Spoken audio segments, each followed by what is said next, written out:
Assalamualaikum warahmatullahi wabarakatuh. Perkenalkan, saya Dispa Salsabila Aulia dari kelas MN23M akan memaparkan materi mengenai risiko likuiditas.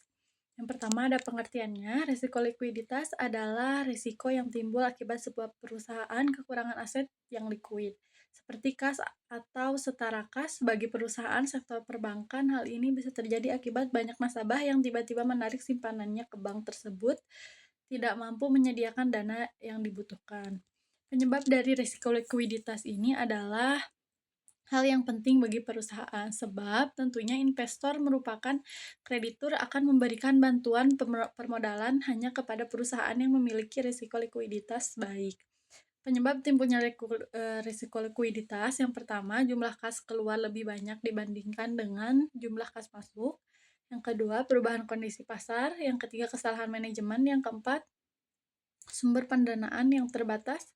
Selanjutnya ada jenis-jenis resiko likuiditas. Yang pertama, likuiditas pendanaan atau akuntansi. Resiko ini timbul apabila perusahaan tidak memiliki aset likuid yang cukup untuk membayar kewajiban jangka pendek mereka. Misalnya sebagian besar aset perusahaan berbentuk rumah atau properti lainnya, sehingga ketika tanggal jatuh tempo utang jangka pendek sudah tiba dan perusahaan tersebut tidak memiliki kas yang cukup, maka mereka terpaksa harus menjual rumah seperti properti lain yang dimiliki.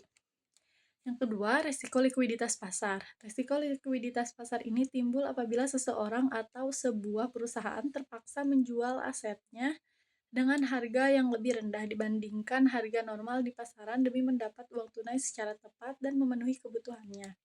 Cara mengatasi risiko likuiditas. Yang pertama, mengidentifikasi kesenjangan likuiditas.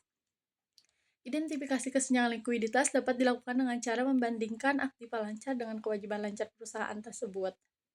Yang kedua, ada meningkatkan cadangan kas. Uang tunai atau kas adalah aset yang paling likuid dan paling disukai oleh bank atau investor yang menerima pembayaran dari perusahaan. Maka dari itu, penting untuk meningkatkan cadangan kas atau satara kas. Bagi bank, peningkatan cadangan kas ini semakin penting karena nasabah tentunya membutuhkan uang mereka secara tunai. Maka dari itu, tidak hanya jika saat ini ada peraturan yang khusus menyebutkan cadangan aset minimum yang harus dimiliki oleh perusahaan. Yang terakhir ada kesimpulannya. Risiko likuiditas merupakan risiko penting yang harus dikelola oleh setiap perusahaan, khususnya perbankan, karena berkaitan langsung dengan kemampuan memenuhi kewajiban jangka pendek.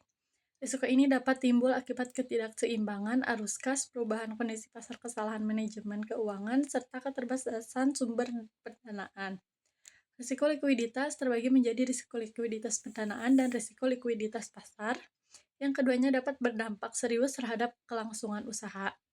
Oleh karena itu, perusahaan perlu melakukan pengelolaan likuiditas secara cermat melalui identifikasi kesenjangan likuiditas, peningkatan cadangan kas, serta penggunaan risiko likuiditas sebagai alat analisis.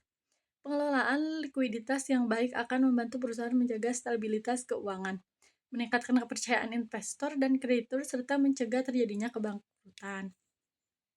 Mungkin itu saja yang dapat saya sampaikan. Mohon maaf apabila ada kesalahan dan kekurangan. Terima kasih. Wassalamualaikum warahmatullahi wabarakatuh.